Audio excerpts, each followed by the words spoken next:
waxaana wanaagsan daawadayaal waa mar kale iyo barnaamijkeena xogta dahsoon oo aynu daaha kaga qaadayno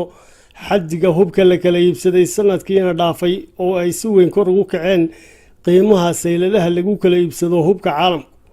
waxaana aynu isla barnaamijka ku soo bandhigi doonaa magacyada shirkadaha ugu waaweyn ee hubkii ugu badnaa laga iibsaday iyo qaabkii ay dalalkii waaweynaa ee caalamka ee ku baaqayay in la hakiyo fiditaanka hubku ay iyagii laftoodii ugu tartamayaan sidii ay hubkooda u iibgeyn lahaayeen dhaqaalaha uga soo xoroonayo mooyaane aanay danta caamka ana eegaynin iyo sida dhibkii laga dhaxlay hubka ay suuqyada dhigeen oo iyagii laftoodii u gaadhsiiyey waxyeello maalin la noqotay ku soo dhowaada barnaamijka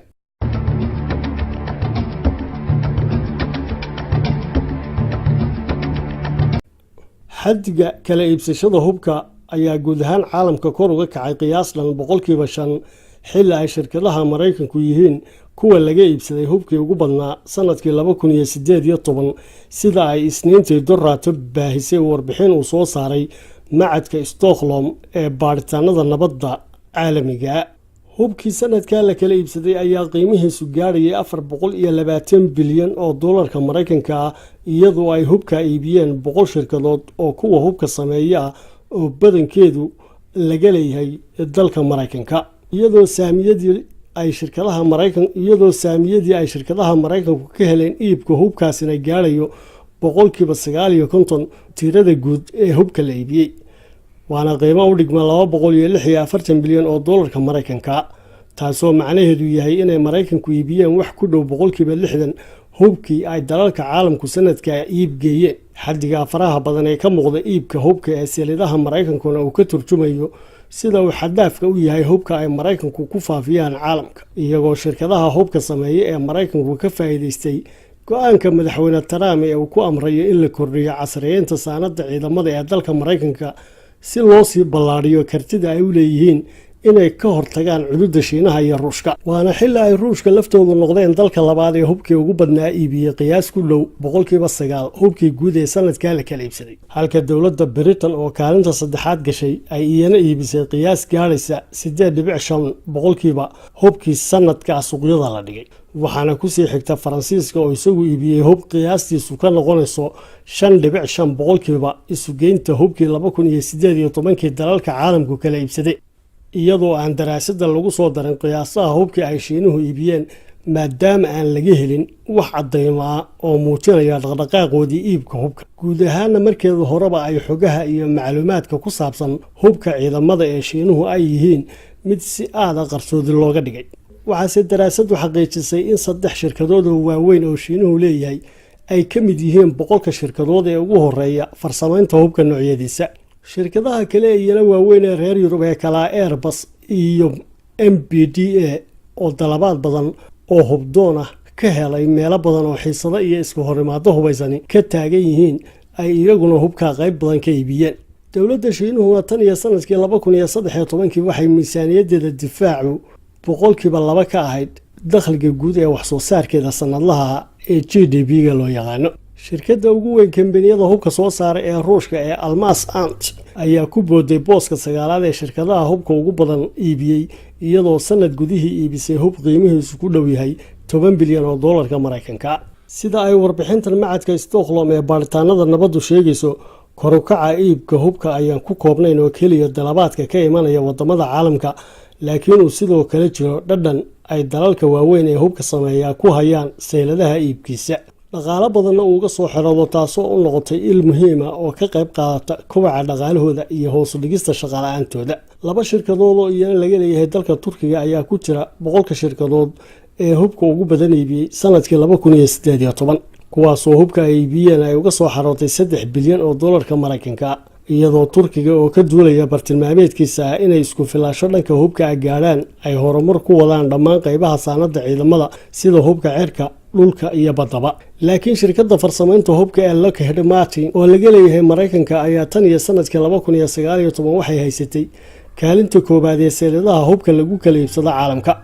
iyadoo sanadkii hore 2018 hubkii ay iibisay qiimihiisu gaarayay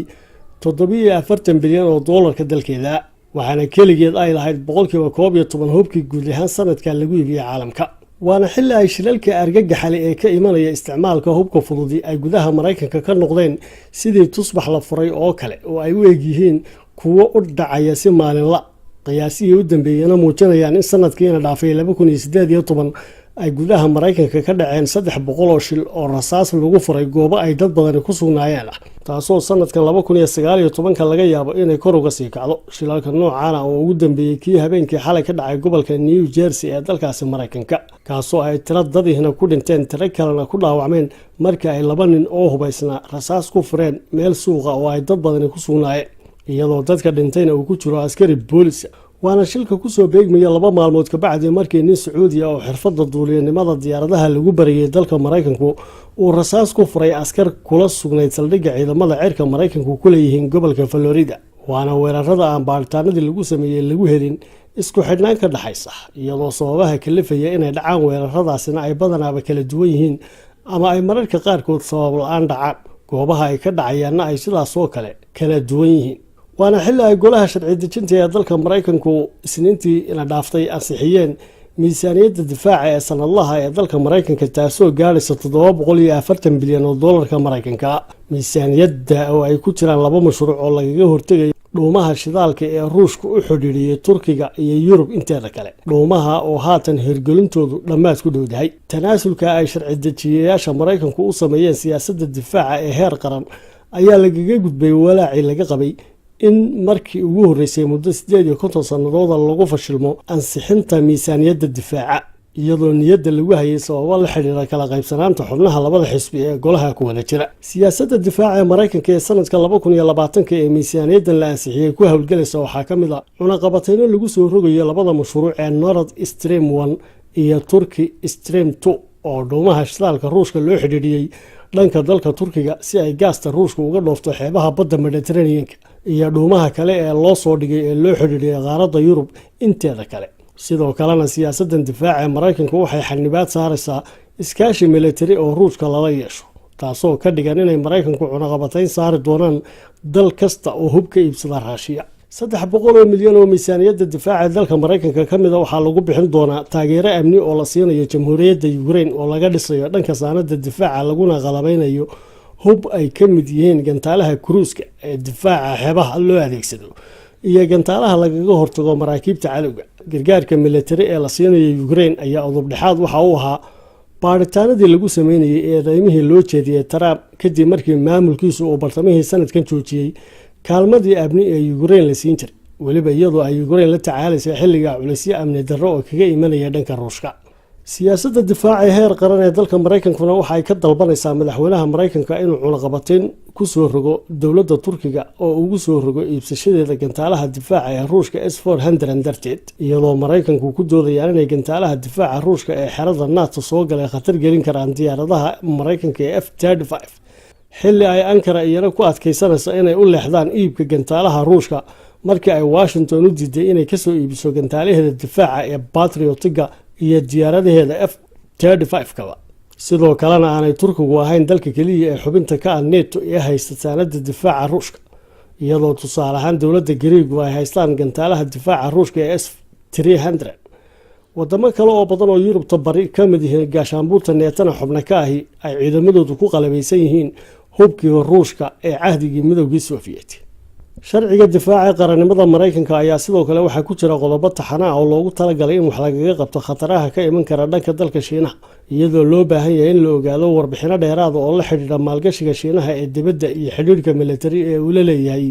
dowladda Ruushka waana xilli ay jirto kala qaybsanaan arrimo badan ku saabsan oo Yurub iyo Mareykanka uga dhaxaysa gudaha gaashaanbuurta NATO iyadoo si uu sii jiro isbahaysigoodu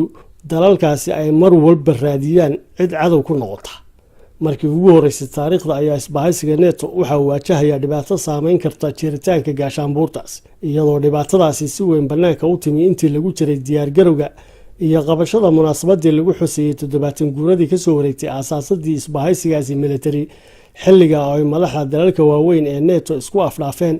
marxaladda dhabta ah ay ku sugan tahay NATO xilliga iyadoo Turkiga lagu eedeynayo inuu khatar ku hayo maslaxadda amni ee dalka Giriigga iyo waliba guud ahaan saanadii ciidanka NATO ku qaalabaysnayd markii ay Turkigu soo iibsadeen gantaalaha Ruushka faransiiska iyo jarmalkuna ay siyaasad madax bannaan u raacayaan xiisadda Ukraine. maraykankuna ay si gooniya militari ahaan uga howlgelayaan gudaha Suuriya, keligoodna siyaasad cadaadisada ku dhisan kula dhaqmayaan jamhuuriyadda Iiraan, halka ay dalalka kale ee xubnaha ka ah NATO oo dhamina badbaadinayaan heshiiskii barnaamijka nukliyeerka Iiraan. dhanka kalena ay dalalka reer Yurub ee NATO ku jira taageersan yihiin nabadgelyo dhexmarta Israa'iiliyiinta iyo Falastiiniyiinta, taasoo sees looga dhigo hanaanka dhismaha laba dowladood oo jaar ah, laakiin aanay xukuumadda Maraykanku u hoggaansamin arrintaasi. dhanka gobolka Khaliijkana ay dalal ka mid ah gaashaanbuurta NATO diideen inay Maraykanku ka mid noqdaan ciidan loo dhiso ilaalinta nabadgelyada marinbadeedka Hormuz. Faransiiskuna ay kuba dhawaaqeen in la dhiso ciidan u gaara qaaradda Yurub. khilaafaad kale oo aan sahlanayna ay jiraan sida miisaaniyadaha difaaca ee dowladaha xubnaha ka ah NATO, fiditaanka hubka nukliyeerka iyo haysashadiisa, iyo weliba heerka la gaadhsiinayo la dagaalanka waxa loogu yeedho argagixisada. dhibaatada khatarta ku haysa jiritaanka iskaashiga NATO ma aha mid bannaanka kaga imanaysa, laakiin waa mid gudihiisa ka jirta, iyadoo ay khubarada militari ee caalamkuna ku adkaysanayaan inay NATO ay weli tahay isbahaysiga militari iyo ka siyaasadeed ee jira, xilli ay hogaamiyaashii isbahaysiga qaarkoodna ku sifaynayaan inuu isbahaysigaasi maskaxda ka dhintay. waana kala duwanaanshaha aragtiyeed ee ka dhalan karaan su-aalaha ku saabsan nooca caqabadaha ay gaashaanbuurtaasi waajahayso iyo saameynta ay caqabadahaasi ku yeelan karaan mustaqbalkiisa. bilowga bishan Diseembar, kulan madaxeedkii NATO ee London ku qabsoomayna waxaa muuqday ismaandhaaf madaxda qaarkood u dhexeeya, gaar ahaan madaxweynayaasha Faransiiska iyo Maraykanka, isagoo madaxweyne Trump si adag ula ficiltamay madaxweynaha Faransiiska Emmanuel Macron iyo ra'iisul wasaaraha Canada Justin Trudeau. kulanka ka bacdina magaalada Vienna waxaa ku kulmay dhinacyadii waaweynaa ee wax ka saxeexay heshiiskii barnaamijka nukliyeerka ee Iiraan marka laga reebo dowladda Maraykanka, lagana wada hadlay sidii loo badbaadin lahaa heshiiska, iyadoo maalmo ka bacdina ay Faransiiska ku kulmeen madaxda Jarmalka, Ruushka iyo Ukraine oo uu wehelinayay madaxweynaha ay martida u ahaayeen Faransiisku, kana wada hadleen sidii loo xalin lahaa dhibaatada Ukraine, la iskuna dayay sidii dib loogu soo celin lahaa xidhiidhka Faransiiska iyo Ruushka. kulamada nooca iyo kuwo kale oo la mid ahina waxay daaha inooga qaadayaan in laba guruub ay ka wada dhisan yihiin gudaha gaashaanbuurta NATO, kuwa oo gruubka koowaad uu hogaaminayo Maraykanka ayna qayb ka yihiin dalalka Ingiriiska, Norway, Poland iyo dalalkii bariga Yurub. kudlada labaadna ay yihiin wadamo reer Yuruba oo soocana sida Faransiiska iyo Jarmalka oo ay soo raacaan dalal badan oo ka mid ah wadamada waaweyn ee qaaraddaasi sida Isbaanishka iyo Talyaaniga oo kale. Jarmalka iyo Faransiiska oo ka falcelinaya cadaadiska Maraykanku ku saaraya inay kordhiyaan miisaaniyadooda difaaca oo gaarsiiyaan wuxuu dhigmaa 2% dakhligooda guud ee wax soo saarkooda sanadlaha ayaa waxa ay labadan wadani dejiyeen qorshe wada jira oo ay miisaaniyadooda difaaca u kordhinayaan, waafaqsan heshiisyadii gaashaanbuurta NATO ee ku aadanaa mashaariicda lagu ballaarinayo farsamada militari ee dalalka reer Yurub, iyadoo diiradda la saarayo soo saaridda farsamooyinka istaraatiijiga ee reer Yurub u adeegaya kuwaas oo ah kuwo u adeegaya maslaxadda amniga Yurub ee furmaha ciidamada sida dhinacyada badda, bariga iyo cirkaba. qorshaha lagu horumarinayo laguna soo saarayo hubka cusub ee reer Yurub ayaa waxaa ka mid ah 13 mashruuc oo loogu talagalay warshadaha militariga. mashaariicda ay ku jiraan hubka istaraatiijiga ee xeeladaysan sida nooc cusub oo maraakiibta badda oo loogu talagalay in lagu ilaaliyo xuduudaha dadka laga soo tahriibiyo lana soo mariyo maandooriyaha dhanka badda laga soo geliyo qaaradda Yurub. maraakiibta oo ah kuwa leh awood ku filan sida sahaminta, dhexgalka,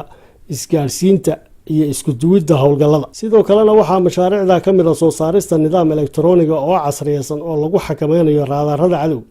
si loo fududeeyo howlaha diyaaradaha dagaalka ee reer Yurub kaligood ku fulin karaan howlgallo difaac oo madax bannaan, iyadoo la farsameynayo oo la soo saarayo saanad Yurubiyan oo loogu la socodka iyo dabagalka gantaalaha balaastikada. waxaana la yeeleeli doonaa sanduuq dhaqaale oo ay wadamada reer Yurub maalgeliyaan marka laga reebo Ingiriiska. dhaqaalaha sanduuqa ka soo xiradana